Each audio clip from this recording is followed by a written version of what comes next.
Welcome to the Soulbound Studios Podcast. This is your space to dream bigger, live bolder, and create a life that lights you up. My name's Mandy. I'm your host, and I'm here to spark your creativity, fuel your growth, and remind you that your dream life isn't just possible, it's waiting for you. Through soulful conversations, heartfelt reflections, and actionable tips, we'll explore the art of living fully and authentically. Whether you're discovering your creative spark, setting boundaries that honor your worth, or manifesting your next big vision, you're in the right space. So let's dive in and start building a life that feels as good as it looks. And don't forget to subscribe and check out Soulbound Society, my happy mail subscription for a dose of joy and inspiration to keep your journey going strong. Welcome to another episode of the Soulbound Studios Podcast. As you guys know, the topic of men's mental health has really fired me up lately, and I had the pleasure of being on someone else's podcast to talk about creative writing and mental health with that. And through that opportunity, I met a new friend. My new friend, Travis, is a poet, and he's been through addiction, and he uses his story now to talk about mental health and recovery. And specifically, I wanted him on the podcast to talk about men's mental health and different creative coping techniques. And so I think it will be a really cool podcast. I'm excited to have him here. He also has his own platform. It's called Shattered Addict Writing, and he uses this platform to let others share their poetry, and he'll spotlight it during his Therapeutic Thursday seasons that run from spring through summer. So he's got a cool platform. I'm really excited to dig into this with him. So welcome, Travis. Hey, how's it going? It's going. So thanks for being here. I think it's fun to make new friends through podcast networking and things. I'm glad you're here. Yeah, me too. No, it's nice. I didn't expect this. Actually, before Austin wanted me on his podcast, actually that was through a friend, that was on it there before. I'm taking a social media break. So actually, technically, I don't know when this podcast comes out necessarily. I might not. I'll getting on my computer to share it, but I'll be in the midst of taking a mental health break from my phone. So which it's is funny so how good this to do. That's all it's brought up, Yeah. So that's cool that even in all of those breaks, you can still network and make friends. And I think taking a break from social media is so smart. So, cool. So talk to me about how you got into this. Like you kind of have your whole story with addiction. Give me a little bit of your life story here. All right. So, okay. So I don't know where to start. Okay. So, I was in and out addiction my whole life, for most of my life since I was like 13, because my mother died when I was young. She died when I was 12. My dad was never really there. He was a drug addict. He was there off and on, a lot of disappointment in that. And so when I had a chance to actually experiment, I was like, well, my dad wasn't there, so why not? So I did it. I was in and out addiction for the last, since I was 13, I started smoking weed. I didn't really start like smoking weed like hard or nothing like that. And I wouldn't even call that as part of the gateway stuff. When I first smoked, it was mainly because the first time I got happy, I felt happy after my mom died, which is, that kind of goes all into, trauma and everything. But, and then I started doing the harder drugs around 16. And I just actually, will be 4 years clean from my last relapse, this December. Congratulations. Congratulations. You. That's a praise. You should celebrate that win. That's good. I appreciate that. And so, but it's been over 6 years off of like hard drugs. What happened is I got injured, and then pain pills. I went to the doctor, pain pills, and I actually had got one of the Fetty pain pills off the street, not knowing that before it was even a big deal. It was one of those things, I wasn't into the bigger milligrams, so I cut it in half. Thankfully I did, or else I wouldn't be here to tell my story today. So that's another kind of that's where my story kind of starts. Is right there is I got injured at work my first year at Walmart, and then the pain pills hit, that pill hit. And then I was like, whoa, what am I doing? And it's because I was so used to, once I got clean off drugs, to get into a job and work my way up. And Walmart didn't allow that this time around. And I was like, okay. And after my injury, I'm like, what can I do more with my life? What can I do more of? So then I was like, poetry, because I want to connect with the people that were like me. because I'm not a traditional AA and AR when it comes to quitting. My story is not clean cut whatsoever. You know what I mean? And that's where I was kind of like, okay, with that being said, I was like, I want to help people that don't necessarily conform to that stuff. You know what I mean? Because there's a lot of people out there that if you talk to them the right way and take a different approach, and it's not like, here's a 12-step program, then they actually respond better. Yeah. And you can actually reach them at a different level. And that's what I wanted to do with my books, is write poetry that connected to the drug addict using, that can make a difference. Also, on the other hand, I always had my grandmother's like, why do you do this? Why do you and your father do drugs? Why? Because she never had any kind of issue like that. So I wrote the poetry book in that form to reach the drug addict using, because drug addicts, like, come on, they're not going to want to read unless that's their thing when they get high. A lot of them draw. They don't read. So I wrote that book in that form to get to them, but also to explain to people that have never had an addiction. Have never had, I mean, there are people that are lucky enough to say they don't have much trauma in their life and they don't have addiction, or they've never seen this stuff. They're very naive. And then they date someone and they're like, what's wrong with this person? Well, that's kind of where my first book, Shattered Thoughts of an Addict's Mind, comes in, and why I wrote that. So while doing that, I realized, while getting, clean and sober off of the pills and stuff, I realized it's not the drugs. Okay, the drugs are a problem. Okay, but the drugs are more of a tool to solve the problem. I realize this. The drugs, I'm using the drugs to cover it up, to be someone I don't want to be, because I can't deal with me. That was the biggest thing. So the problem really was my mental health and the trauma that I've caused from my dad not being there, my mom dying, my sister and brother-in-law took custody of me. And I'll tell you what, like, for what they had, they did the best they can, but I don't feel justified by their raising.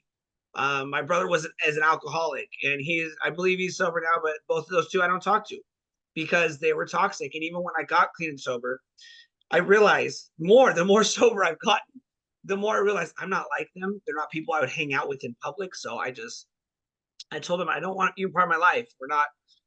We don't connect. And I can't be what you want me to be, because they want me to be a different version of me. Things could have changed by now, but I just don't, I don't trust myself to not be weak enough to be that person, because the trauma that's been caused by all of them.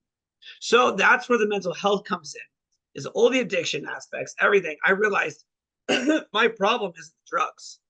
It's the shit from back there that I never dealt with. Yeah, don't get me wrong. We don't want to be depressed, let the past depress us, but we got to deal with it at some point. We got to deal with what we've done and what we've been through. So that's what brings me to the mental health, is just, I want to help people because, I'm in my age, I'm 37, I'm a millennial. My voice sucks. Sorry. I'm a millennial, and I used to think that was a bad thing, to be honest, because a lot of people talk crap, but it's really not. We're learning how to be in touch with our feelings, and we need to, because a lot of people our age were told, don't cry, you're a man. So that's why I do what I do, is because I want people to cry. You know what I mean? Not in a bad way, but let it out. You don't have to cry necessarily, but acknowledging your feelings for what they are is important. And that's something that I really hate with our current. I don't know if this generation of children are being raised that way. I hope they're not. Mine are not, but our generation, because I'm only 3 years younger than you, our generation, I know that a lot of men were raised to, like, sit down, like, put your emotions aside, be strong, be a man, toughen up. Like, it was like this, they weren't allowed to express their feelings. And I'm finding that now, like, I mean, I got divorced 2 years ago, but dating has been kind of a shit show in some regards, because men don't know how to be vulnerable, and it's really hard for them. And I think it puts a strain on relationships in ways. And it's just a difficult thing to encourage someone to, hey, it's okay to have feelings. It's okay to do that. And, like, allow me to be that safe space when they've never had that ever in their life. And it's something that I'm learning to navigate. And I don't really know if I'm doing it right. I have no idea if there's a proper way to support someone through it. It's just knowing that they're not alone. But oftentimes what I'm finding is some men will just push people away and try to just battle their demons on their own. They don't want to drag other people through the mud. They don't want to bring someone else down, when I think it's an honor to be there for the people that you love and Mhm. support them through their shit. Like I No, see it as an exactly. honor. And I don't know. I find that a lot of men push people away when they're in the thick of it. And Yeah. I don't know if they realize that they do that. No, I feel that too, and I feel like that comes, and I used to do that too. When I get too vulnerable, I for the longest time I didn't want people to know the real me. Like now I don't care. You know what I mean? Now I don't open up necessarily to every. I mean, I do open my life up to the internet, so I mean, I can't say I don't open up to just anybody. But I mean, there's some stuff that I don't go. I go vulnerable, but I'm not like, but I don't hide stuff. Does that make sense? I have a therapist. Okay, Mhm. here's a perfect example of what you're talking about. They push people away. Here's the thing: is when we're younger, when we're told not to cry, like my mom died, so I was allowed to cry about it, right? Anything else, why are you crying? Like, I remember that being a thing. Like, your mom died, so you're allowed to cry about that. And even then, when my mom died, I didn't cry for the first couple weeks. It was really weird. I didn't cry at the funeral. I didn't cry when I held her hand and she took her last breath. And then it hit me later on, you know? And I feel like being taught just to be a man made me deal with my mother's death wrongly. You know what I mean? But at the same time, I mean, I guess it made me stronger later on, you know? But being younger, being told, hey, you know, we don't want to hear it. That's why we push so many people away. But that's why I found the value in therapy. I got to a point to where I was not, okay, so I've been married now this time for 6 years. We've been together for 6 years. Sorry, no, sorry, babe. So it's been like 6 years. So I've learned that if I want the relationship to work, I got to learn me too. Mhm. You know what I mean? And I tried to do that in the last one. And then we went to counseling. And then once it was time to work on her, she's like, we're done. I quit. Where my wife now, if she had to go to counseling, she would. I mean, we're both on our own mental health journeys. We both have our own demons we're battling, but we don't hide it from each other. You Good. know, and we're able to open up. Was it like that at the beginning? No, because I was still in my journey. And I think going to therapy, realizing I needed therapy was realizing I was done trying to do everything myself. You know, and this is why people have a problem believing in a higher power, the universe, God, whatever they call it, because they have trouble letting go. We men want to take care of everything ourselves. Hell, not just men, women, everyone wants to just take care of their shit themselves. But really, when it boils down to it, you can't deal with all your trauma yourself. If you have had a tough life or any traumatic event happened in your life and you've not like went to therapy for it, you might be doing yourself injustice. Might be. And I'm not saying you have to go to therapy for everything. Some people are fine. Some people don't need it. I get that. But 90% of people should at least go to therapy at least once in their life, I feel like. Because Mhm. since I've been to therapy, I still don't even open up all the way. My therapist the last time, you can minimize your feelings. Like for instance, my mother-in-law, we help take care of her. She's in the like going downhill. My dad's going downhill. My grandma's 85. So the three people that I do talk to in family are kind of going downhill at the same time. And I told my therapist about it. He goes, "You need to quit minimizing it. You're minimizing it for your family, but in here, you need to open it up." So Mm. even though I'm an open book and I try to talk about these things on podcasts and I open up on the Therapeutic Thursday sessions on my page, I still close things off, and I'm learning how to open that up because I'm so used to protecting everyone else around me because I've been told I'm the man, I'm the protector. You're not allowed to have that. So that's the thing I'm learning through therapy. Now, if I didn't go to therapy, I wouldn't even notice this. Yep. So that's the thing. I think men my age need to realize, yeah, you're a man. Well, go to therapy then. You know what I mean? Like, you don't want to break down in front of your family. You don't want your kids to see you weak. Go to therapy. You can go be weak, vulnerable, whatever it is. Don't tell anybody about it. Do what all the AA and NAers you used to do. Like a lot of the recovery out loud movement. Sorry, I'm stuttering because I'm getting excited. The recovery out loud movement is only some people. Some other people go to their meetings and go to their closet and hide, and no one knows they have used to have a drug problem. If you need to treat therapy like that to get help, then do it. Go be a closet therapy guy. You know what I mean? Go be in the closet. God. Mhm. But do it. Get the help you need because that's why we're having so many men suicide. I mean, look at the Green Ranger. I forget his name. Tommy.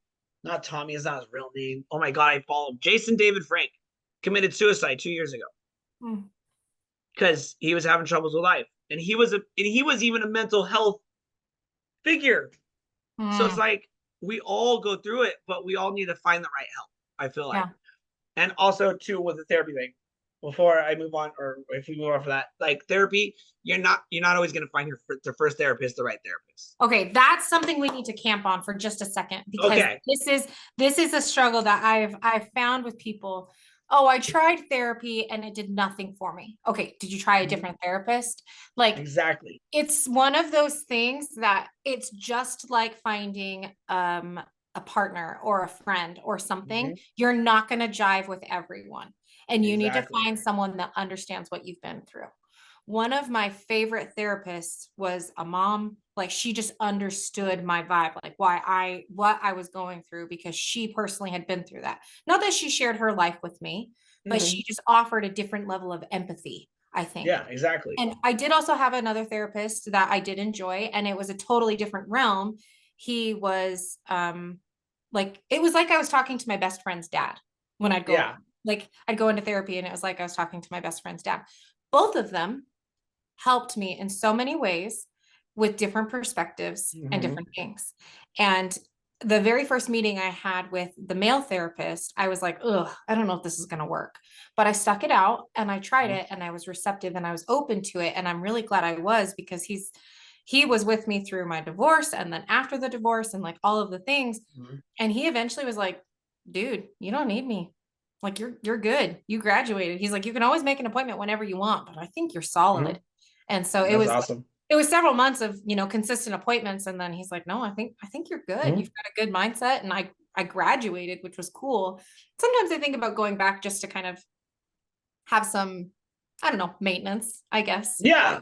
Not being in a toxic relationship anymore and having a lot of peace in my life and having a good, I will call it a mental health regimen. We talked about this on Austin's podcast, but I'll go sit Mhm. outside with my coffee and my journal and some Yep. soft music in the mornings. And that's my time to just connect to my soul. And it makes me feel like I have a purpose and there's more to it. And so, anyways, Mhm. I I think finding your person to help you is difficult. And Yes. and when you're in the thick of it, right, and you have zero mental energy Mhm. and you are just ugh, and you try it once and it didn't work, it's more defeating than anything else. And so, Yeah. but it's so important to just keep trying someone new. Like, Mhm. it's okay to Like, schedule a consult and get that vibe. I don't, yeah. yeah. No, exactly. No, kind of okay. So when I started therapy, like even when I knew I needed to go to therapy, I started seeing a regular doctor because you got to do that to get the referral here. And so I was talking to him, and even then he's like, "Okay, it's gonna be like a 6 month wait." I'm like, "Oh crap." Okay, well, around here, like I feel like mental health, it's important, but there's either not enough counselors, right, or they're always booked, or it takes like a year to get in, and like sometimes people don't have a year, and I get that, but I was like, oh, whatever. Okay. He goes, but you can go around and check with your insurances and check with other providers that aren't through like what it's called Samaritan here, that aren't through Samaritan. You can go through other providers and see what your insurance will cover. And then that's a way to find a therapist too. Okay. Now I'll tell you what, was I excited to go? No, hell no. I'm like, I gotta go do homework. I Yeah, was this is supposed to like, come to you. You're supposed to send me to him, and we're supposed to be good. I'm depressed. I don't want to go do this shit. So so I didn't. So I didn't. I'll be honest. I'm on here speaking about my what I used to have is called the Happiness Cruise, my brand on Shattered Addict Writing. I'm speaking of how to use writing as a form of help when I'm like I'm failing myself over here too while I'm trying to help other people. I'm like, all right, things got changed. The day 3 months later, I hadn't got a call yet, and I go, okay, I'm gonna look up therapists, right? Shit you not. Within 30 minutes, I had a phone call from Samaritan saying, hey, we can get you in next week. Here's your appointment. Like, like we were talking about earlier, stuff like when you ask for something and you finally just like, okay, I give in, I get it, I get it, I'm going, okay? And then boom.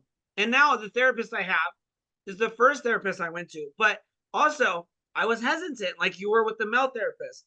I was like, should I go to a male therapist? Are they gonna understand me? Are they gonna be like, they're? I don't know how therapists are. I male therapists are usually either really there for you, like mine is good. We're good, right? I didn't have to switch, Or they're like, I don't know. I feel like they're standoffish. They're a man in the wrong profession. So I was like, or should I get a woman therapist that'd be more understanding? Or is she going to be too babying on me and not like help me, grow? So, so around my town, there's a lot of Hispanic culture, right? Well, a lot of my Hispanic friends that I used to have, I said that's bad. I've lost a lot of friends in the last year because I'm bettering myself. That's a whole another topic. Oh yeah, I've got But that same topic. yeah, no, so they don't understand mental health. They don't understand why I flip the fuck out sometimes. So, I flip out sometimes. They don't get it. They're like, what is wrong with you? You know what I mean? Just breathe. Like, you don't understand. I can't breathe. Okay. So then I get a Hispanic male therapist. Okay.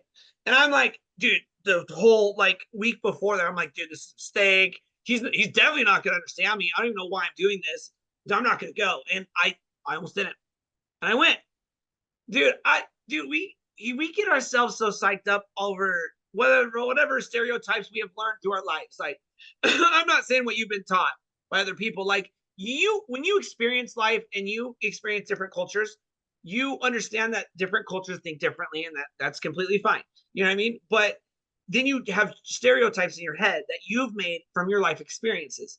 Yep. And then you go and you're like scared to do this. And now dude's like my savior, not like that, not like the weird godly way, but like he saved me because he's teaching me how to open up. He's a trauma specialist. I want to go to therapy for trauma. How did that happen? I don't know, but because I didn't give up. I gave up, but I didn't give up, if that makes sense. Like, I knew what I needed to do. I finally got tired of not doing it. But also, when I got tired of not doing drugs, I quit those too. So I have that also quitter mentality when it comes to things that are bad for me, and getting my mental health right or keeping it wrong was bad for me. So I feel like sometimes we just psych ourselves out for that. You know what I mean? Yeah. But really, we just need to just go through 90% of it showing up. 90, yep. What you hear that 90% showing up. There's a quote that I really love. My favorite author is Liz Gilbert, and she said, "I've never seen a personal transformation where the person in question didn't start with just getting sick of their own bullshit." Mm-hmm. Like, you got to get sick of your own bullshit to have a personal transformation. And I think sometimes, like you said, you waited three months or whatever, and they told you it was a 6-month wait. And so you're like, fine, fuck, I've got to get this taken care of. And you finally took the steps to make it happen. And the universe was like, okay, you're doing your work. I'm going to step in and do my half, and got what you needed. Right. And now this person that you waited 3 months for, thinking like, oh, this isn't ever going to work. I've got to wait 6 months. You took the initiative, and the universe said, I see you trying. Let me bless you. And it's just a beautiful thing. But that personal transformation doesn't start until you get sick of your own bullshit. Yeah. And you got to take the lead. Yeah, you have to. And that's the thing, is like, I had to get out of my own way. You have to get out of your own way. Like, take everything that everyone's taught you, throw it to the fucking side, start over. Mm-hmm. You just got to start over. Like me, I am not the person that was raised by my mother, that was raised by my sister. I am nowhere near any of those people, but I had to be those people to get to be me, and you find gratitude in those previous versions of yourself. Yeah. Like, because I think back on the previous versions of myself, like the 8-year-old me, or the 15-year-old me, or the 27-year-old me. And I think of different variations of my life. And I'm like, all of those variations of me would be very proud of where I'm at right now. Mm-hmm. Like, and that speaks to like how much I'm stepping into my goals and my purpose and my passions. If I was in a different place, I don't know if I could say that. And so, but you look back at previous versions of your life, and you can say, I'm grateful for all of those versions of me, because they've brought me to where I am now. They've taught me how to grow, and you can look at those with gratitude. It's like a Pokemon card. We're evolving. You know what I mean? I have to say that. I don't know. It's just kind of funny. But you have to evolve. Yeah. I mean, okay, you don't have to.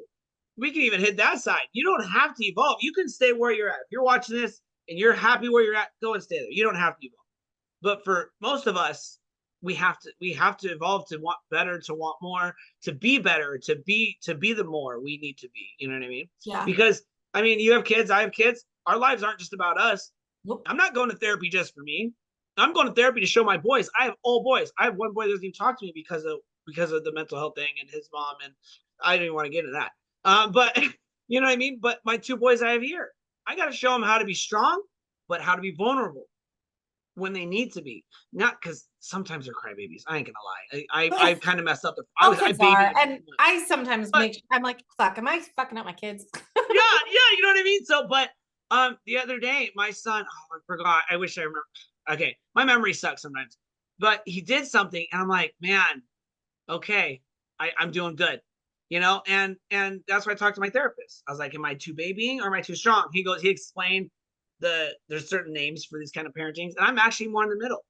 And I'm a Libra, so I'm a middle guy. I'm a balance, you know, and that's really boils down to everything. You just balance, you know, find the right balance in your life. Like if something doesn't work, do something else.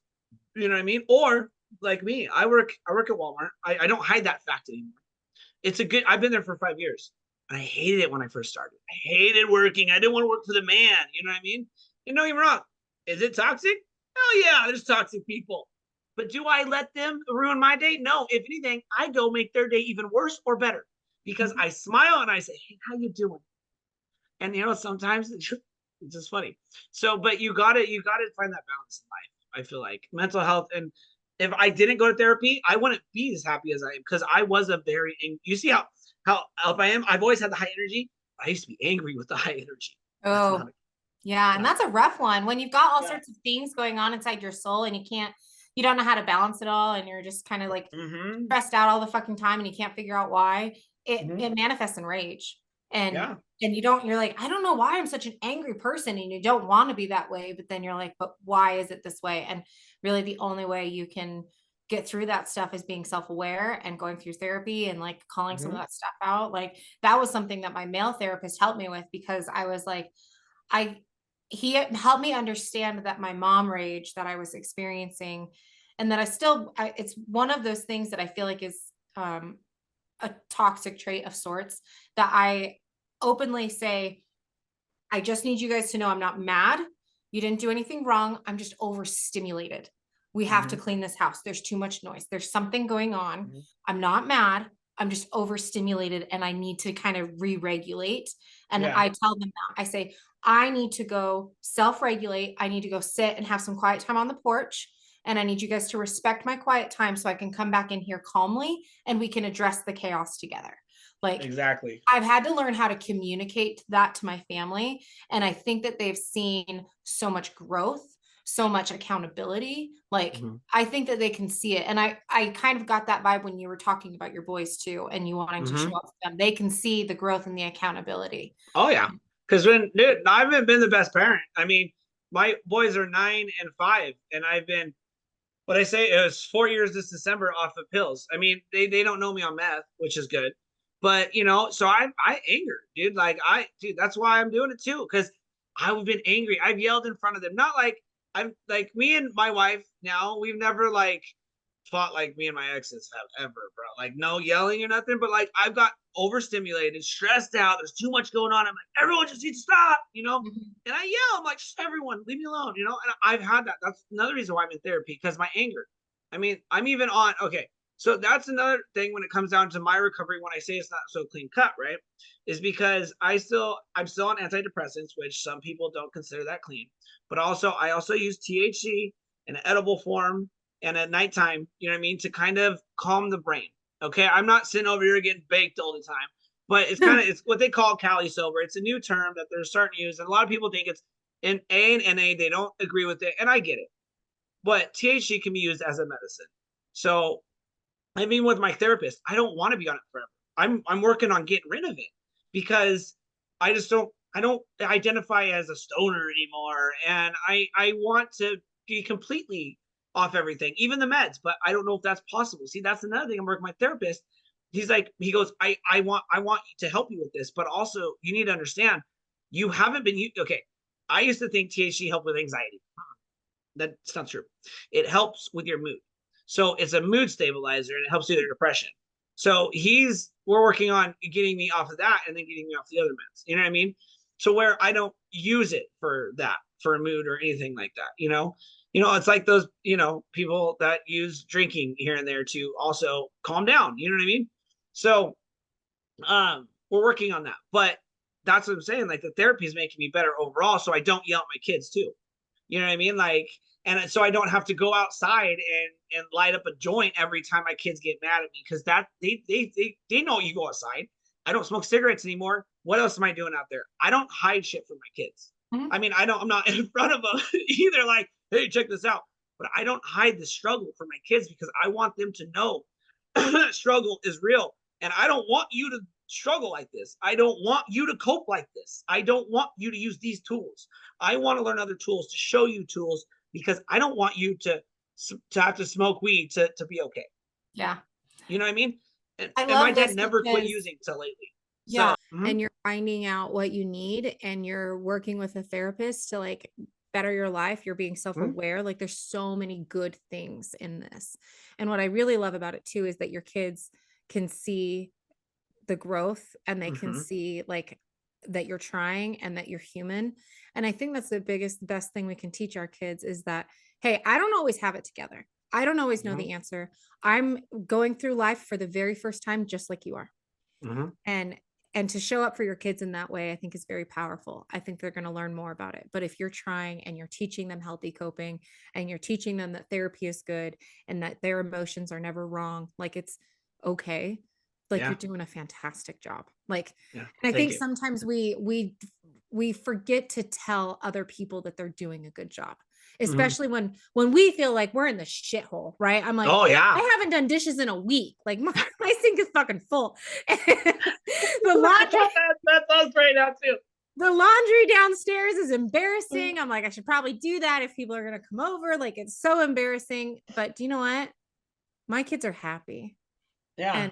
And so it's like whatever. Our home is lived in and it's fine. It is what it is. And actually you see all this cute things around me, but over on this side that you can't see is fucking chaos. So it's that's why. Yeah, that's the same way I positioned it to where you can't see the chaos. You got to, because and honestly, like when we were growing up, I don't know about you, but I don't know how they did dishes every night. I don't know how, like, but here's the thing is, my kids are getting to the age where I need to make them do it, but then our dishwasher breaks. Like, I know I could teach them how to do it by hand, but like, I'm like I do it fast. So it's like, get out of my way. But so like, I don't know how when we were younger, they kept such a clean house. My mom kept such a clean house, but she didn't work for a while. I know how. They told us to go outside. Yeah, a lot more time outside. My house is so much cleaner when my kids aren't in it. Yeah, we lived in the country more. But out here, but like in cities, you got to be careful. Go outside, and then a white van drives by, and then bye-bye. Your kids are gone. It's not funny, but it's kind of true. But to me, that's a genuine fear. Yeah. Like I don't let my kids play out front by themselves. And if they're in the backyard, I have padlocks on all of my gates because of that fear. Exactly. So it's like we live. Okay, that makes so much sense. We just live in such a different world than we did then. And you got those people. Okay, so this is a mental health thing, too. It's like, how did my mom keep their house so clean? How did my parents do it? I can't even do the laundry. I can't even do the dishes. And then you get depressed and sad, and then it gets worse and then worse, and you don't take care of it.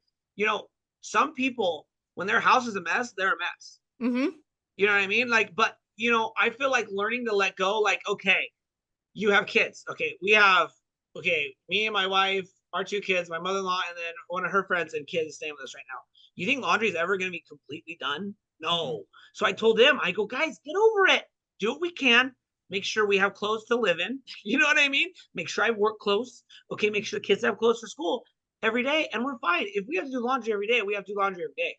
We have one load at a time. We'll get through it. Yeah, exactly. And that's what boils down. That's why my recovery mental health goes such hand in hand. One day at a time, one moment at a time, one clothing item at a time if you have to, one bowl at a time of dishes, you know what I mean? One plate at a time, you got to learn to do that. And once you do that, I feel like it's so much more free. I love this conversation because I think it's a beautiful segue into one of the questions that I asked you on the form before the podcast. So we have like topics. And this question that I asked on this form was, what's a topic that fires you up lately? And you said self-love. And so I Yep. think that this is a beautiful segue into that, because all of these things that, you know, we hold ourselves to such a high standard, like, oh, I'm not performing in this level, and oh, my dishes aren't done, and oh, the laundry's not done, and I'm such a failure, and blah, blah, blah. All these things that run through our heads, and we hold ourselves to such a high standard that's so unachievable. Like, giving ourselves grace and Hmm. giving us a little bit of love and celebrating the small wins and things. I think that for me, that goes into self-love. Is there Yeah. more to it that you see? Yeah. No, yeah, no, it really is that, like, and then also too with that, giving yourself grace in the moment, you give yourself grace for the past. Mm, Like self-love too is a lot of, learning to love you for who you are and who you were. Especially for me, like I've done drugs, I've done some shitty things. And some of that stuff, you know, I get you want to make amends with people, but not everyone wants the amends. Okay. So you have to amend yourself. You have to forgive yourself for what you've done because some people will never forgive you. That's fine. They don't have to. They don't have to for them. They don't have to for you. You have to forgive yourself. So and then once you learn to forgive yourself, these little things around you don't bug you as much. Yeah. mhm. And the maintenance, you know what I mean? And you have to keep maintenance on yourself. You have to keep checking in with yourself. I mean, even though I love myself more now today than ever, I still have parts I don't like. Like, for instance, when I was talking about the therapist and the THC thing, I cut back. I did my own trial here, right? I cut back for a couple days. I cut it off, cold turkey. My therapist told me not to do this because of this reason. And I got angry and I yelled and I broke something and I shouldn't have. But I'm a man. I can admit when I'm wrong. That's fine. Um, and with that happening, I realized, oh, I lost. What was I? Okay, and that happening, I realized I hate myself when I'm angry. Mhm. Okay, so even though I love myself for my past, I'm over that. I done drugs. I got over the fact that I've screwed people over, all that stuff. You know what I mean? And I'm me now. And some of those people I gotta say sorry to, which is cool. Some I don't. That's fine. But I forgive myself and moved on. But the other day when that happened, I got angry and I hated myself. I'm like, I hate the anger in me. So now look it. If I would have made all this work to now, I wouldn't have noticed the anger Mm, in me. yep. So now I go therapy on Monday and say, hey, bro, this is what happened. You told me not to do this for this reason. I should have listened. But also, too, if you don't trial and error in your own life, you're never going to learn how to love yourself. I've had to learn to love myself. Self-love is not something that comes easy Yeah. because you have a lot of regrets when you're learning how to love yourself, you have a lot of regrets. My oldest son doesn't talk to me, and it's not because I did drugs. And it's not because of like not being there when he was younger. I mean, that is partial of it, but I wrote my second book, Addict, My Side, My Story.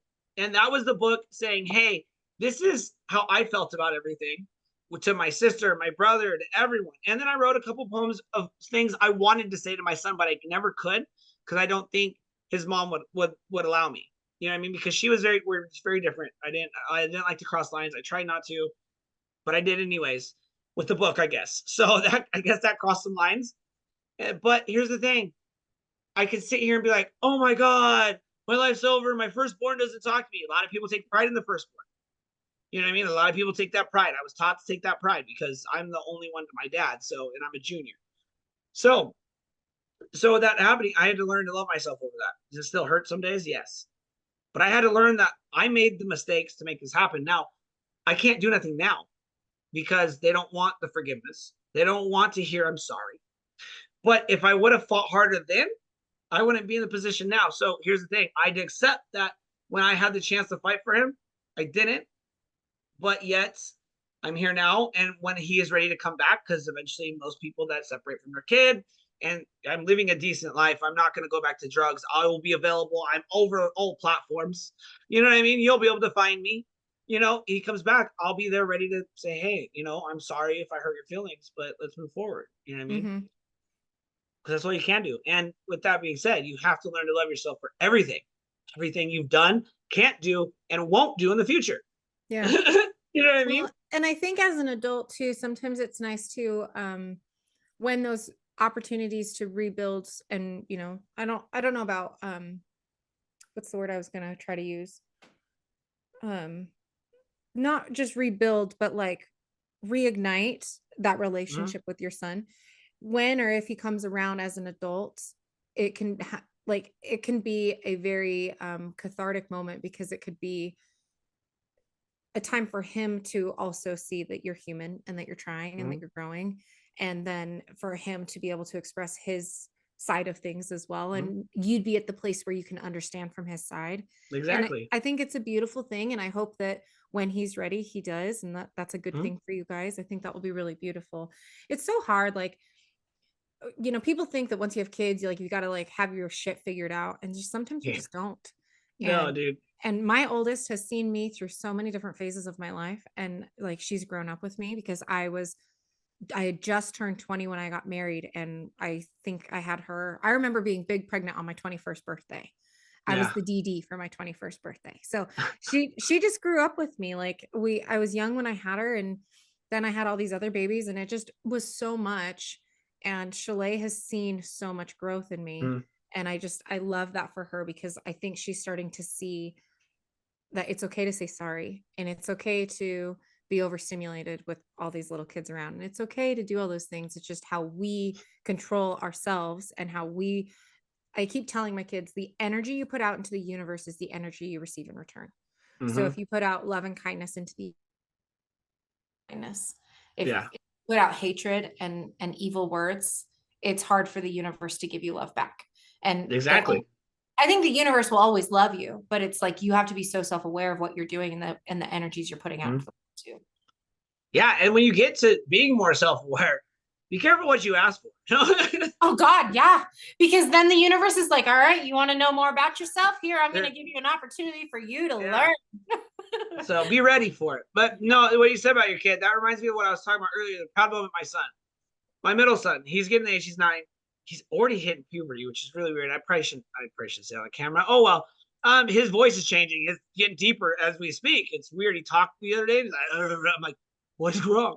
I thought he was sick. No, he's like, my voice. I was like, okay. So he came to me. He goes, Dad, something inside me. I just get pissed. Kids probably shouldn't say that, but he came up to me. He goes, just sometimes I just get pissed, and it's something inside me that just gets mad. So here's the thing: if I didn't talk about mental health and my feelings, he wouldn't come to me and say he's starting therapy next month. Wait, no, that's that next week. Sorry, he starts therapy next week. You know what I mean?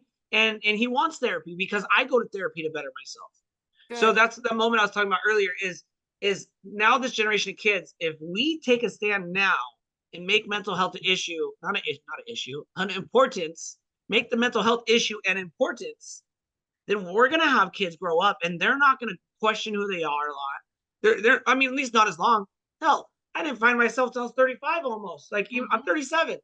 Like even through this journey of writing books, this whole Travis Sturtevant Jr. That's my legal name. Travis J. the Poet is what I went by for a while because I did some spoken word poetry mixed with hip hop and rap.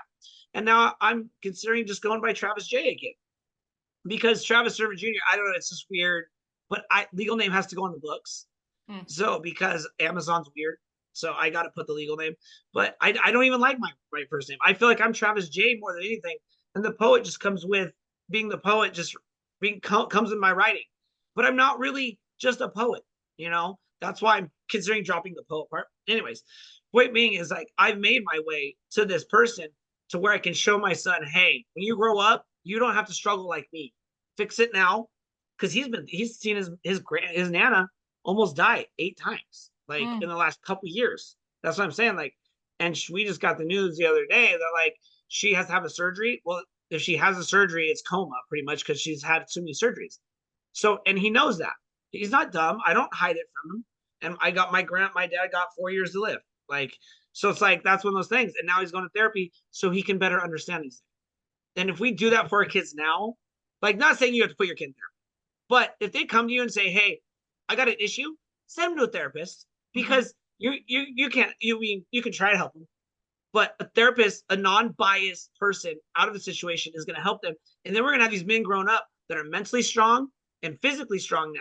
So we're in a time where we got created like, okay, so I kind of believe that statement where a strong man creates strong times, weak man create weak times. I do feel like we we are in weak times because the people that were so strong before us made us fucking weak. It made us not believe in ourselves mentally. Because being strong isn't just physique; it is mental health too. Mentally strong. You have to have both to be strong. And I feel like the next generations coming up are going to have the mental and the physique to handle things. But who knows what happens after then, because cycles repeat. So, but I feel like we're creating the strong men of the next generation.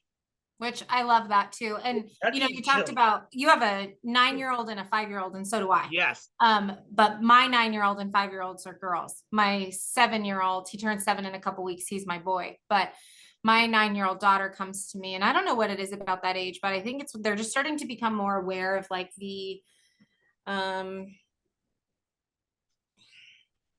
more real things, the life things. Yeah, like right? life, like what we go through, like stress and stuff. Mhm. Even my son's like, man, I'm sorry I stressed you out. Like, my 9-year-old, she has big emotions, and I think she's the one that handled the divorce the hardest. And she just gets these big emotions, and she likes a lot of alone time, and she's learning from my quiet time that I take outside that hey, maybe that's something I can do. And so she goes and takes it. But when she comes into me and she's like, Mom, there's a thunder in my heart. And that's what she calls it, is her thunder in her heart. And she's like, I can just feel the storm, and it's in my heart. And I think it's a creative way to explain what she's feeling. And she goes with the military family life counselor at the school, and the military counselors will come in and pull them from class for a minute, and they do a whole because military children, I feel like, have a whole other slew of things they have to deal with, And so anyways, I think that this is a beautiful conversation on like how taking charge of our own mental health affects our kids. It affects the future generations. And we have our responsibility, and not to put more pressure on ourselves with all the other things we have to do. We're all worried about that we're going to fuck up our kids, but straight up, like every day there's no book for it. And we wonder how our parents had it all together. I think another thing too is with our parents, they hit a lot of the problems. I'm not saying you got to open your checkbook and show your kids how broke you are. You know what I mean? I don't do that. That's the one thing I try not to do, is like, I can't get this because I'm broke. No. I can't get this because you don't need this. Like straight up, like, I don't like, or if I have the money, I'm like, yeah, we can get this or that, you know what I mean? But like, point being is our parents would hide everything from us, every emotion, everything. And they didn't want us to see their emotions. Like, even with my mom, I saw my mom cry for the first time. She's like, I'm sorry. I think it was when we found out she was dying, and I found her crying. And I was like, it's okay, Mom. First time ever seeing her weak. Only time weak. You know what I mean? And that's the thing is these kids, us, even as kids, not just these kids in general, they are more aware of what we believe. How many times have we been told that they see more than we think they do? How many times have we been told that? But yet we still insist on trying to hide shit from them that eventually they're going to need to learn about, and they don't get taught in schools. Not trying to rag the school system, but there's some things, and maybe it's not the school system's fault. Maybe it's because there's some things as parents we're supposed to teach them that the school's not supposed to teach them. I realized that the other day, actually. A lot of people blame that, but it's like, maybe we should take responsibility for what we're teaching our kids at home. Yeah. But the whole point there is we have to teach them. You know what I mean? We have to show them. And if we don't show them the right way, no one else is going to. You know what I mean? And we can't hide in our room like our parents did and fight, because we saw that too. They just didn't think we did. You know what I mean? I mean, my mom didn't. My dad wasn't there, but point being is, you got to show them a balance of life at a certain age. Like, he's 9, he's starting to come to me about being stressed out. Okay, now I teach you about stress. You know what I mean? I teach you about it. And don't show you how I freak out. Show you how I handle it. Don't hide that I'm stressed. Just, okay, this is how I handle this when I'm stressed out. And I think that's going to make them more powerful. It will. And on the topic of kids and money, I know that's not what we intended to talk about, but I like the natural flow of a conversation. I had a meeting with my kids, I don't know, a couple months ago. I don't hold family meetings very often, but when I do, there's a purpose. And I had told them, because they just wanted to go to McDonald's all the fucking time, and they like wanted me to buy them all this stuff. And I was like, first of all, McDonald's is not healthy. Like, it's not something that, if one, financially just doesn't make sense to spend $50 for our family of 5 on a meal. Like, I can do it for way less. But 2, what do we want for our life in the future? Like, what do we see for our lives? And I had the conversation with them, like, I would like to upgrade our home at some point. You know, I've got 4 kids in here and it's a 3-bedroom home, so they're split in bedrooms and stuff. I'm like, would we like to have a bigger home when you guys are teenagers? And, you know, part of that is getting control of our finances. And so I bought one of those, like, it's a big thermometer. It's on my wall over here, but one of those big thermometers that show your goal progress. Yeah. And I set financial goals with the kids. And I said, when we go to McDonald's or when we leave the hose on outside, that takes away from our goals. And because I have to then use the money that I have to over here instead. And my 9-year-old, the one that always has the thunder in her heart, she said she took it as like, this is what we need to do to become rich. And I don't know why I don't resonate with that word, but she's like, when we're rich, this is what we're going to do. But she's the one that's like, no, this will save us money so we can become rich. And then my 12-year-old was like, let's just not ever buy groceries until we're a millionaire. I'm like, I like the gumption. Like, right? You're like, not possible, but I get it. But what I'm getting at is I think it's a fun way to involve your children in your finances without them seeing the stress side of things. No, that really is. I have a goal. We're working together as a family towards this goal. And here's the things you guys can do to help us reach this goal. I'm not asking you guys to go work and, like, you know, pay my rent or whatever, you know. I'm asking you guys to be mindful of, like, consumption. And we're not, like, now I've taught them, if you guys want to go to McDonald's, that's fine, but you guys are going to do your chores, you guys are going to earn your money, and I take them in and they pay for their own meal. And it's a cool thing to teach them. Like, they learn customer service, they learn using their money, they learn hard work, they learn working for things and how they're going to spend their money. And it's been a really cool thing for them to learn. But anyways, I think that there's positive ways that you can include them in some of the stressors in your life. Like, financial stressors can be really scary for adults with young kids. Like, I'm a single mom, it's all on me. But there's positive ways we can still include them. And I think that comes from being in a positive mindset yourself. Because if you're just fucking stressed all the time and you're not doing the work for yourself, it's hard for you to find those positive ways to teach them. Yes. So I think that's what, like, to tie it all back together, like, our mental health matters in more ways than we can think. And it's our responsibility to be self-aware and take the steps we need to get ourselves in a good spot. And financial success has to do with that too. I mean, or financial health. Like Austin was saying, he tips on, I don't even remember all the tips. Mental health, spiritual health, financial health, all the other healths, right? But it's like the 12 pillars of life kind of thing.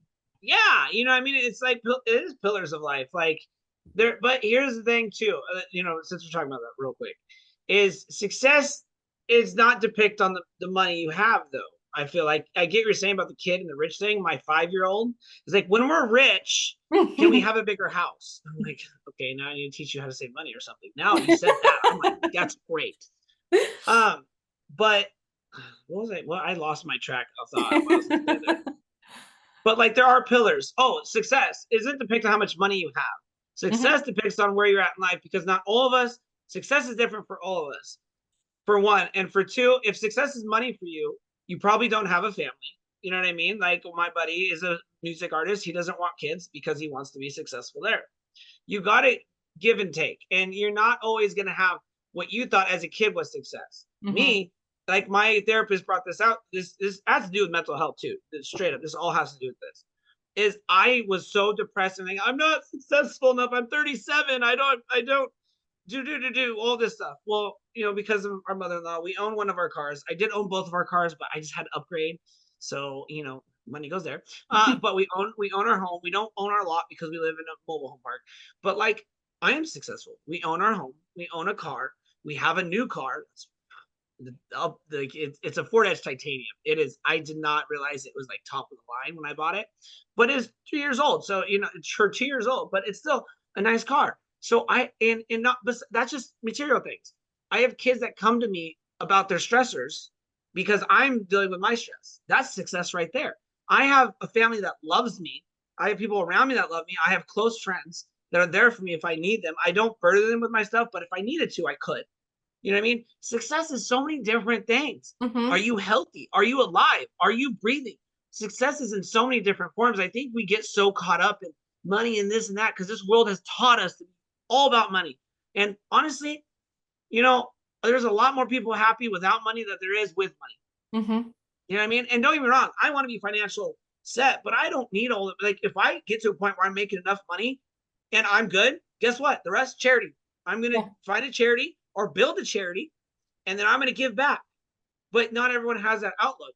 And but it's the thing is success isn't about money. It's about life. Find what your success is and then go get it. And then your mental health will be so much better just by doing that. Which I love this because the thought that I'm having right now is if you could define success in, let's just say in 3 words, what would that be? And my thought process on it is living a purpose-filled life. Yep. Like that Straight to me up. is success. Like if I can live a life that's filled with passion and purpose, and maybe passion is the word that I need to use instead of purpose filled. Because I think sometimes we put too much pressure on what's our purpose in this life. Yeah. But if you live a passion filled life, something that fires you up and you're living this life that you're proud of and you're happy with the work you're putting out and the community you're building and the life you're building, to me, that's success.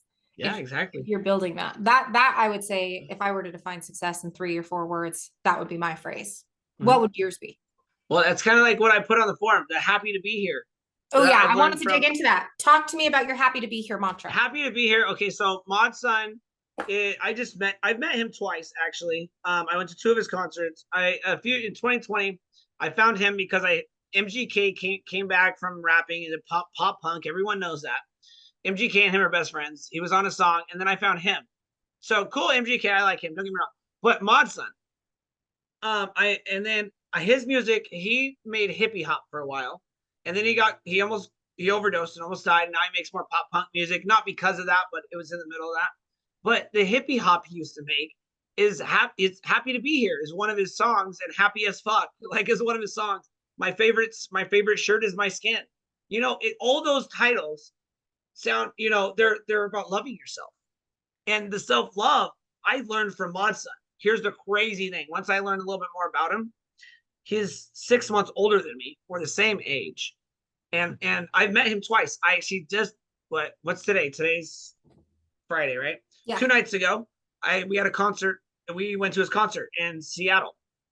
And I got to meet him again. One of my fellow Mod son fans that I'm friends with bought me a VIP ticket, and I got to go see him again. And by the way, that's the second time she's done that for me. And his whole persona, like he's going through his struggles, but he's always happy to be here, and that's always been his thing because he's happy to be alive. Like even through the depression or whatever else he goes through. Last year he was dating Avril, right? And she broke up with him over paparazzi. Like. Now I feel like he shouldn't date stars. That's my own thing. But we grew up looking up to Avril. We're both the same age. She was the thing when we were kids because she's the same age. You know what I mean? So it's cool. He got his dream girl kind of for a minute. You know what I mean? Which is cool. But at the same time, through that, he still toured through that. He was depressed. One of their songs they sang together, he sings on tour still to this day because it's not about her. It's about the song and how it helped his fans. Because he's happy to be here. And that's where it all boils down to is we just need to be happy to be here, to be alive, to be experiencing this moment, no matter what we're going through. And I feel like if we have that outlook, the negative doesn't affect you as much. And that's how I've learned to love myself is I just learned to love life. Like God's given me a gift. I call my higher power God. God's given me a gift to keep going. I've overdosed 3 times, once medically, where I should have died. Here's a creepy thing. Whole nother thing. I dreamt my death before it happened, and it never happened. My overdose, I dreamt it all the way it happened, but my bed didn't get tipped over, and my head was supposed to hit something, and it did it. And I'm still here. So whatever reason I'm still here is because of that.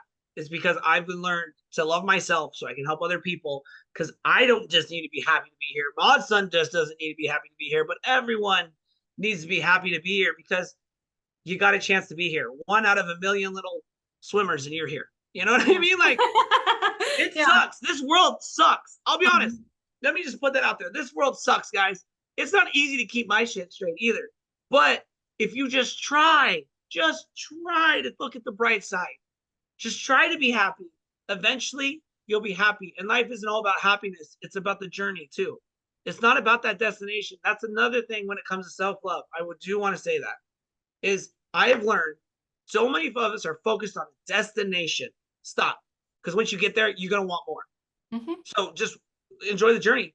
Because if you enjoy the journey, you're hitting more destinations, Yep. in my opinion. Yeah. Ooh, I love this. There's one last topic that I want to talk on before Okay. we wrap up, because what you were saying spoke to me in so many ways. So you talked about going to concerts and music and finding the good energy inside of lyrics. Mhm. I had bought tickets to the Jelly Roll concert back in March, and I went to that in August with a good friend of mine, Ugh. and it's the Beautifully Broken tour. Yeah. And it was one of those that I was in and out of tears all throughout the show. And I was Mhm. like, this is called the Beautifully Broken tour for a reason, because it's Mhm. beautiful, but god damn, it triggers some shit.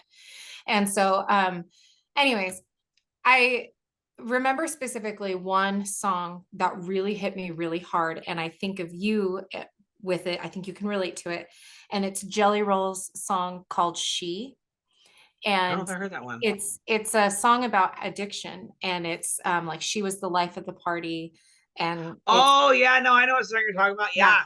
Yeah. Yeah, no. So I don't know very many in my own life. I have a few females that struggled with addiction. I have a few, like I have a whole lineage of alcoholics and smokers and things, but as far as like hard drugs, there's a few in my life, but predominantly it's men that in my Mhm. life I've Yeah. seen men struggle with addiction left and right. Mhm. And in the concert, he changed the words from she to he. And it Oh, hit my soul in a way that is never chills. goosebumps. Yeah. It hit my soul in a way that had never hit me before. And I'm gonna cry now. It was like all the men in my life, like all that have all struggled with this. And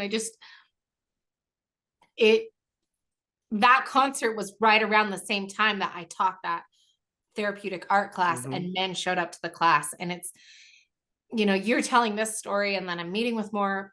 I just keep finding opportunities for this men's mental health to be part of my life. And it's just, we struggle with addictions and we struggle with men's mental health. And there's so much shit going on for these men that I cannot help but feel a pull to support Mhm. them. And I just want to say thank you for the work that you're doing, because I think it's so Yeah. important. And I love the Oh, way yeah. you authentically show up and you're like, it fucking sucks, man, but keep going. Like you've Yeah. got it. No, straight And, up. and so I Yeah. love that you're finding inspiration through Make me music. cry. And I know I'm crying. Like it's beautiful, but Mhm. you're finding inspiration in any way you can to be able to love yourself Mhm. a little bit more. And I think even just that simple message of take some time to find a good, that you're happy to be here. Like, Mhm. and if that's a beautiful mantra, if you repeat that self to yourself every day, I'm happy to be here. Mhm.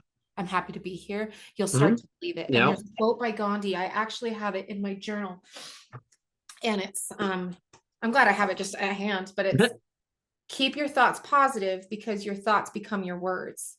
Keep your words positive because your words become your behavior. Keep your behavior positive because your behavior becomes your habit. Keep Mhm. habits positive because your habits become your values.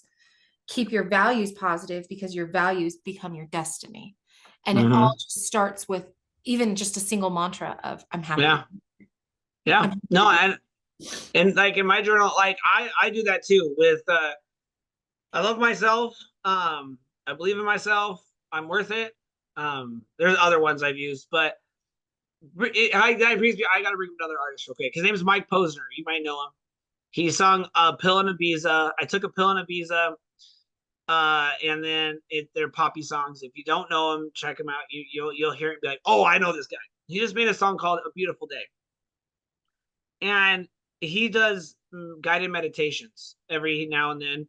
And he didn't want to be a pop star. Like he did, but he realized that's not where he's going. He's like a life coach now. He goes and coaches teams like to breathe and meditate and stuff like that. But he wrote this on his everywhere. Mike Posner will love myself no matter what. So now every night in my journal, since I saw that, I write, Travis Sturtevant Jr. will love myself no matter what. And I say my full name because I don't like my full name. Let's be honest. I don't like it. I like Travis J. Travis J the poet, not Travis Sturtevant Jr. And it's because I'm a junior. I don't know why. I've never liked it. Well, maybe because my dad was a drug addict. Me and my dad are on good terms now. Okay. But I still don't prefer my name. But I, Travis Sturtevant Jr., will love myself no matter what. So I write it in my journal every day. And he posted it like on his car and his microwave, because even though he was a star, even though he made a few songs, a hits, Cooler Than Me was another one, he still was not happy.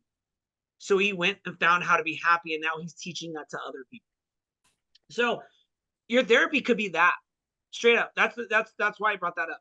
Is many men watching this, you know what I mean? Your therapy doesn't have to be a therapist. It could be music. It could be writing. Try everything you can.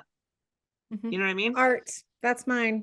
Yeah. Yeah. And like I started doing that because I read Matthew McConaughey's book too. That's another thing. I don't know why, but all right. Guy is just, he's onto something. So just read books too. You know what I mean? Anything. There's motivational books. Read people's bios that are like you. Go read books of people like you to find out what helps you. You know, when it boils down to any tool can work. You just gotta want it. Okay, as much as mental health is needed and people need to help themselves, that's right there, key right there.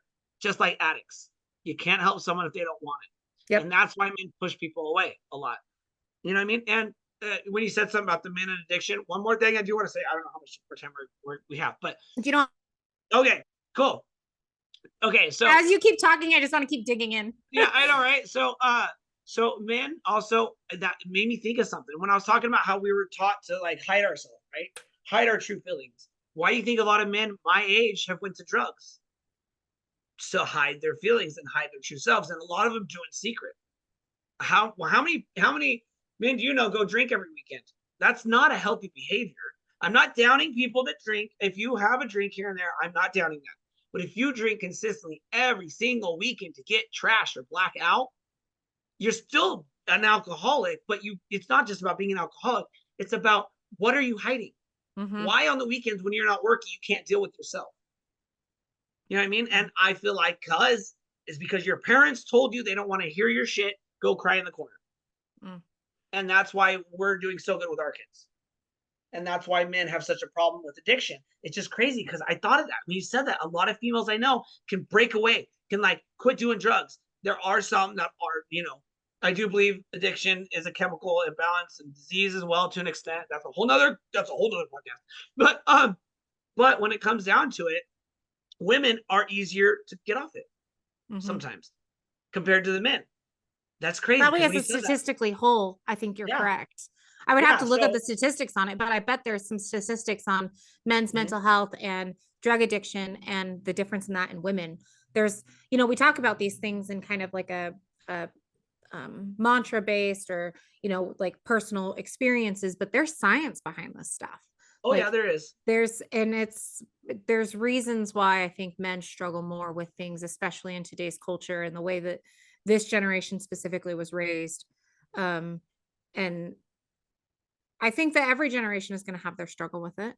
I think, but it's how we show up for ourselves today that is going to make the difference in what we can do for the future generations and for ourselves and for our life now. Like we've never lived today before. So we're trying to figure out how to live today.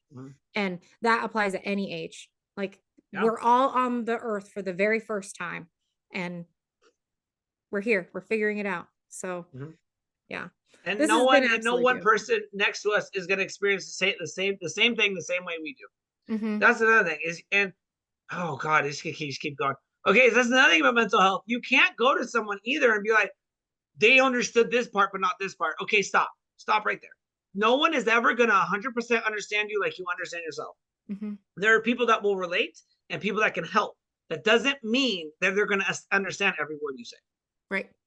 But you got to keep going. You just got to keep going. You got to be like, okay, they're going to understand this part. So let's start here and then work your way around to the part they understand. You know what I mean? Or don't understand. Well, and sometimes I think there's reasons why certain people work for certain aspects and they'll understand, like they'll pick up different things that they relate to or that they can help with. But like when I was in the thick of postpartum depression, I saw 3 therapists simultaneously. I saw one that was specifically for me. I saw one that was like a parent coach of sorts. So she helped me manage all of like the crazy unknowns with new motherhood and all of that stuff. And then I also saw a marriage counselor, and we worked through our marriage things together. So I was working on myself, I was working on my parenting, and I was working on my marriage. And I saw 3 different counselors, and it was like this beautiful stew of recovery. And Nice. I don't know if without art and having my own individuality and having something for myself, plus all of those therapies, I don't know if it would have been as beautiful of a healing process as what others might have gone through. I find gratitude in that. Like, yeah, I went through a shitstorm of a situation, but I pulled myself out of it in ways that I was like, I'm not just seeing one therapist, I'm going to see all the therapists. Like, I mean, Yeah, that's kind of the exactly. joy of like military healthcare. Sometimes they'll cover it all, but Yeah, it's no, just, straight up. yeah. Yeah, good. And that does suck. I mean, I'll another topic. The whole nother topic there. When it comes to insurance and therapy. But there are hotlines that do free therapy. Like 988 is a suicide hotline that you can call if you're feeling down. Okay, you can, and then also hers. I don't know. Look, you got to look it up. Better Health. Steve-O promotes that on his podcast. Better Health is a place you can call, and you can get a therapist over the phone. There are so many. So it is good when you have insurance. Like, I have Walmart insurance. I'll be honest. It's good. It's great. I don't pay for therapy, but there are cheap and affordable ways to get therapy without having good insurance. So you just got to do your research. You got to look around, and that's why we're doing stuff like this to the people watching, is to show you there's ways to do this, and there's other outlets. And that's why I'm trying to get more informed too about where to go for mental health.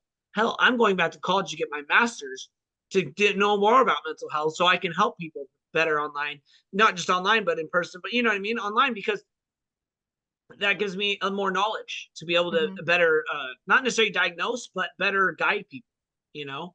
So it's like, there's so many different ways. Don't just, I don't have insurance, I'm not worth it. No, shut up. Go call that place. Yeah. Yeah. I don't mean the shut up part, but sometimes, okay, there's definitely a healthy balance of, okay, babying someone and saying, hey, I'm here for you. And then there's a healthy balance saying, shut up and do the work.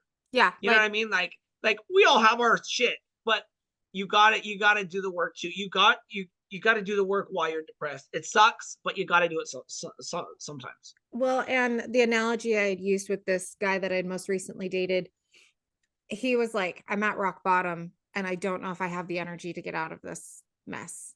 And I was like, well, you have a couple different options. You can stay there and build up some energy, and that's a choice. Or you can just take any slight bit of energy you have and take a step every single day. And as you get going, it'll soon get easier. But you have to make the initiative to take any ounce of energy that you might have to get yourself out of the situation and use it, and find your resources that are going to work for you, whether that's a trusted friend, therapy, creative coping, right? You use writing, I use art. And my new friend Rohit, who's, I think his episode is going to air next week after yours, he uses sound healing. Like, there's so many beautiful things that we can do to, if we're feeling like we're in rock bottom, to just take one baby step at a time. But staying stuck in rock bottom by yourself is only going to make it feel worse. It's going to feel like the world is caving in on top of you. But if you just make it an initiative, there's a book, it's called Atomic Habits by James Clear. And in it, the thing that was most profound to me is being 1% better every day. Okay, now I have to read that. Yeah, it's a really good book. It's one that you have to like read a little bit, put in the practices, and then come back to it and read a bit and then come back. And so it's one that it's not one you can just binge and like your life has changed. It's read it. Well, that's good. Put in some practices, come back to it, read in it, put in some practices, but you have to be diligent with coming back to it. That's the part that I've struggled, because I get distracted and I move on to something else. Yeah, anyways, I feel that. But in this book, he talks about being 1% better every day. And if every single day you say, how can I be like better love myself today? Like, how can I change my mindset today? And you challenge yourself every single day to find something good. And the challenge that we took part in Austin's podcast was sharing love, like writing a note and sharing it across the city, and like wherever you can, leave a good note for a stranger. And I DoorDash from time to time, and I was doing that on my DoorDashes. Oh, nice. I would leave like a nice little note on like their food, Like, Oh, and I would that's a perfect DoorDash. opportunity. Yeah. And so that was a fun one. And then my car died and I haven't left the house in a week. So No, okay, so I did it for like 2 days, right? I'm not gonna lie, I didn't do it for a full week. I want to do it more. It is a practice I'm gonna start working on doing. I mean, sometimes I get so chaotic and I you're in your own world most of the time and it's hard to. But I was at home that day and I wasn't feeling good. My wife had to go to take her friend to the clinic, right? And I was like, hey, write this. I think it was like self-love is the best love. Write this on something and give it to someone. You know what I mean? Or put on someone's car for me. Put on someone's car. So they're at the clinic, about closing time or whatever. She goes to put this on dude's car. And this guy's pounding on the window of the clinic, like, what did you put on my car? Like, I don't know if he thought he's getting repossessed. I don't know. Dude runs out, I guess, to like see what she's doing to his car. And then she hands him, she goes, I just want to give you this. He read it. He's like, oh, okay, thank you. She's like, have a nice day. And like, so it turned into like, what? Like in my, okay, I'll be honest, when it comes to my wife and like social interactions, like she's not like one to be like, come up to you and say hi. If she knows you, yes. But she's not going to hand that stuff out to someone. She's not going to, like me, I would go hand that to someone maybe, I'd be more likely to do that than her. So the fact that he came out there totally threw her off. But at the end of the day, that dude probably was like, this girl was trying to make me feel good about myself, and that's awesome. And he liked the note. So it wasn't a big deal, but it's funny how that can happen. And she could have just grabbed it, ran in the car, and got away. You know what I mean? And took off. But instead, she's like, no, he asked me to do this, I'm going to do it. And it made it, who knows how that could have changed his day.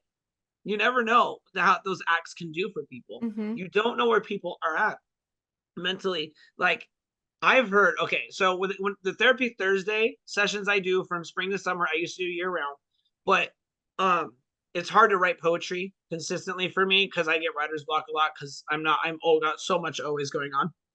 And so I made it to where people could submit poetry, and then I didn't get enough, so I quit doing it, and then I had a bunch of people submit out of nowhere.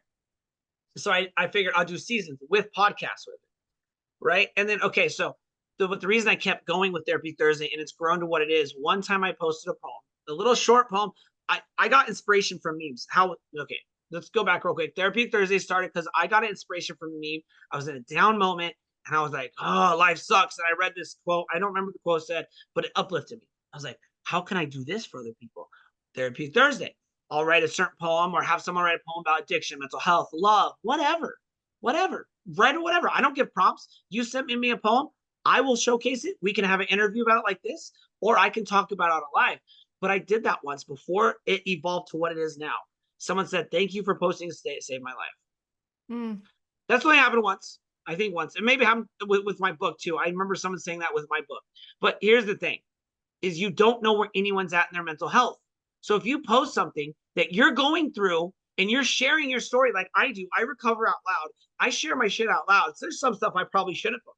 But who knows if there's someone going through that same thing that day that is about to just end it all, and they see you post something and they make it one more day. They make it one more week. They make it one more year. They make it 5 more years. They become an amazing whatever they wanted to be finally because they saw you going through your time and you were honest about it. And that's why I'm so authentic and so vulnerable about it. And I don't care because people in my past want to come at me and get mad. I don't say their names. They know who they are. All you guys, none of you know who they are. Mm-hmm. None of you will know who they are unless they come at me publicly. Mm-hmm. You know what I mean? And that's the thing, is that's why I don't do that, because I don't want to ruin their mental health. Yeah, my side of the story, they weren't good guys, but that's okay because I've dealt with that. But you never know where anyone's at.